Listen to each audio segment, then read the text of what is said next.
যদি পারেন একজনকে সম্মান করুন। তাকে সম্মান করলে আপনি কী হবে, আপনার সম্মানটা পাবেন। ছোটোদেরকে আপনি যদি স্নেহ করেন, ভালোবাসা দেখান, তাহলে আপনি ভালোবাসা পাবেন। ঠিক আইডিতেও যদি আপনি ভালোবাসা দেন, ভালোবাসা পাবেন। যদি আপনি ভালোবাসা না দেন, আপনি কখনোই ভালোবাসা পাবেন না। তো ভালোবাসা দিতে হলে কী হয়, ভালোবাসা পেতে হয়।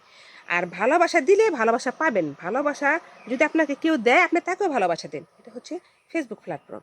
এখানে মিথ্যা কথা বলার কোনো প্রয়োজন নেই। এখানে ভালোবাসা দিলে ভালোবাসা মিলে, এটা সবাই জানে। তো আমরা সবাই সবাইকে ভালোবাসা দিব, সবাই সবাইকে লাইক কমেন্টস করবো এবং সবাই সবার সাথে বন্ধু হয়ে থাকবো। আর আমরা সবাই সবার ভিডিওগুলো দেখবো। এখানে হিংসা করলে বিপদ ঘটে, হিংসা করলে কখনো আপনি সফল হতে পারবেন না। তাই কখনোই ফেসবুকে হিংসা করবেন না। সবাই সবাইকে লাইক কমেন্ট করেন এবং লাইক কমেন্ট করেন, সবাই সফলতা পান। যে আমি এতদিন কিন্তু কন্টেন্ট মনিটাইজেশন পাই নাই, ইনশাল্লাহ পাইছি। জানি না আমি এটা থেকে কী পাবো কি পাবো না সেটা জানি না, কিন্তু ইনকাম কিন্তু কিছু হলেও হচ্ছে, অল্প কিছু হইলেও কিন্তু হইতেছে। তো সেখানে মনে করেন আমি এখন অনেক খুশি, কারণ কিছু ইনকামিং হইলেও আমার আছে। তার জন্য আমার খুব ভালো লাগে যে বিদ্যুৎ থেকে হোক, সেটা পিকচার থেকে হোক, সেটা আমাদের লেখায় থেকে হোক, যেটা লেখা পোস্ট করি আমরা সেখান থেকে হোক, যেখান থেকে হোক, আমাদের তো কিছু না কিছু তো হচ্ছে। তো এখন কিন্তু মনটা কিন্তু খুশি লাগে। তো আপনারাও কাজ করেন, কাজ করলে অবশ্যই একদিন না একদিন আপনি কন্টেন্ট মনিটাইজেশন পাবেন এবং সফল হবেন। যদি মনে করেন আপনি আজকে বললেন যে আমি আর কাজ করবো না, আমি কন্টেন্ট মনিটাইজেশন পাই নাই, তো এমনও হতে পারে যে আপনি তারপরের দিনে আপনি যোগ্য, আপনি তারপরের দিনে আপনি কন্টেন্ট মনিটাইজেশনটা পাবেন। তখনও তো আপনি শেষ প্রান্তে এসেও আপনি শেষ করে দিতে পারেন। তো শেষ করবেন না কখনো কোনো কাজে, ধৈর্যশীল হবেন না, ধৈর্য নিয়ে কাজ করেন, দেখবেন আপনি ঠিক একদিন জিতে যাবেন। তো আমাদের কি থাকতে হবে, ধৈর্য থাকতে হবে, বিবেক থাকতে হবে, আমাদের কি থাকতে হবে, জ্ঞান থাকতে হবে। শিক্ষার জ্ঞানটাই যে অনেক কিছু তা কিন্তু না।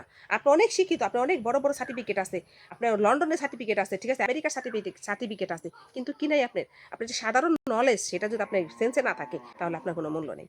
এই পৃথিবীতে বাঁচতে গেলে সাধারণ নলেজটার, সাধারণ যে শিক্ষা, যে সাধারণ নলেজ এবং সাধারণ শিক্ষার কিন্তু খুব প্রয়োজন। তো আপনি শিক্ষিত হন, শিক্ষিত হওয়ার সাথে সাথে পাশাপাশি সাথে সাথে আপনাকে কিন্তু সাধারণ নলেজটাও রাখতে হবে। কারণ নলেজ ছাড়া মানুষের কোনো মূল্য নেই। যার জ্ঞান নাই তার কিছুই নেই। তো জ্ঞান কিন্তু অনেক কিছু। তো জ্ঞান অর্জন করুন। আমাদের হযরত মুহাম্মদ সাল্লাল্লাহু আলাইহি সাল্লাম বলেছেন, কবর থেকে জন্ম থেকে কবর পর্যন্ত বিদ্যা অর্জন করো, বিদ্যার কোনো শেষ নাই। তো আমরা বিদ্যা অর্জন করব, বিদ্যার কোনো শেষ নাই। যে আমি এখানে এই ফেসবুকে আসছি, আমি আগে কিন্তু অনেক কিছুই জানতাম না, তো আমি অনেক কিছু শিখতেছি। তো অনেক কিছু শিখার মধ্যে আমাদের অনেক ভুল ধারণা, ভুল কিছু থাকতে পারে। সেই ভুলটাকে আমরা কি করব, আস্তে আস্তে সংশোধন করব। আস্তে আস্তে সংশোধন করলে কি হবে, আপনি আগে যেতে পারবেন। আর যদি আপনি সংশোধন না করতে পারেন, তাহলে কিন্তু আপনি পিছায় থাকবেন। আপনি পিছায় থাকবেন কেন, আরো 10 জন মানুষ যদি আপনার মতো সবকিছু পেরে থাকে, সে 10 জন যদি মানুষ হয়, আপনি কি মানুষ না? আপনি সবসময় এই জিনিসটা মনে রাখবেন। আপনি যেমন মানুষ, সেই 10 জনও মানুষ, অতএব সেই 10 জনের সমান আপনি হইতে চেষ্টা করবেন। ফেসবুক কিন্তু দেখতে আসে নাই আপনি ঋষির ঘরে জন্ম নিছেন, মুসির ঘরে জন্ম নিছেন, না আপনি একজন হিন্দুর ঘরে জন্ম নিছেন, মুসলমানের ঘরে জন্ম নিছেন। ফেসবুক কিন্তু এটা দেখবে না আপনার কত কোটি কি আছে, টাকা আছে, সম্পত্তি আছে, এগুলো কিন্তু ফেসবুক দেখবে না।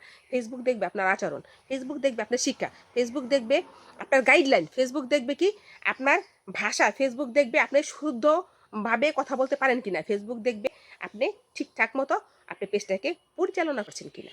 আসসালামু আলাইকুম।